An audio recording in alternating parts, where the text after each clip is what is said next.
Hello, I'm Paulie Capo, and welcome to this episode of Fire Engineering's Training Minutes. In this episode, we're going to be discussing firefighter drags. Before we do our dragging, the firefighter is going to be packaged. But let's let common sense prevail. If the firefighter is really close to an opening, and there's no lengthy drags, lifts to be done, the firefighter can be assessed and drug out of the building without being packaged. There has been successful rescues in the past that way. However, if the firefighter is deeper into a building and a lengthy rescue needs to be taken place, where a long drag up and out of a window, upstairs, some sort of lift, it is imperative that we package our downed firefighter so the firefighter doesn't get stripped of his or her gear. In this first method, we're going to be discussing the push-pull. It's a very common drag, and it works well with two rescuers. They stay in a thin line that goes through narrow hallways or door thresholds very easily. As for our bottom firefighter, when he lifts the leg, it's important that he gets really low to drive and push the firefighter forward and does not get up to the knee or ankle where they fold the firefighter, pushing them into the ground.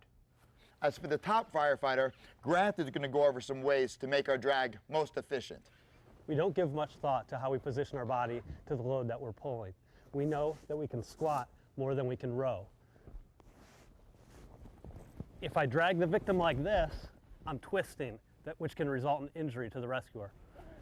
The best bet is to put your back leg up. The heel is the power, your front knees down, your front hands down, and now I'm essentially squatting the victim, making this drag much easier.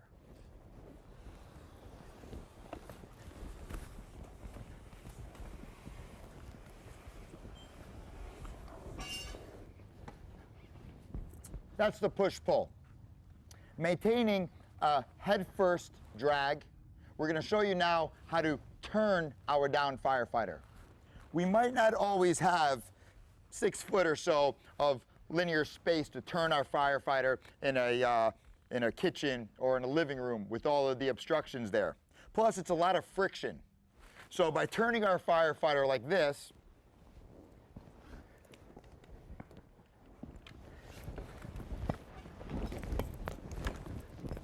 we decrease the surface area and decrease the friction. It's like a breakdancing butt spin is what we're doing. Now, our second drag is going to be a tool or tools in the pack. We place our Halligan, an axe, or other tools we have with us, and 2 firefighters are going to drag.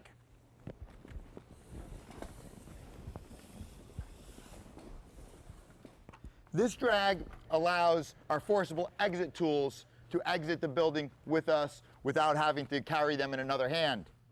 The only problem with this drag is the 2 rescuers are a little thick up top, so they might have to transition to a more of a linear drag like the push-pull when going through a narrow hallway or a door. The next drag we're going to talk about is a feet-first drag. There are times where our firefighter can be presented feet first.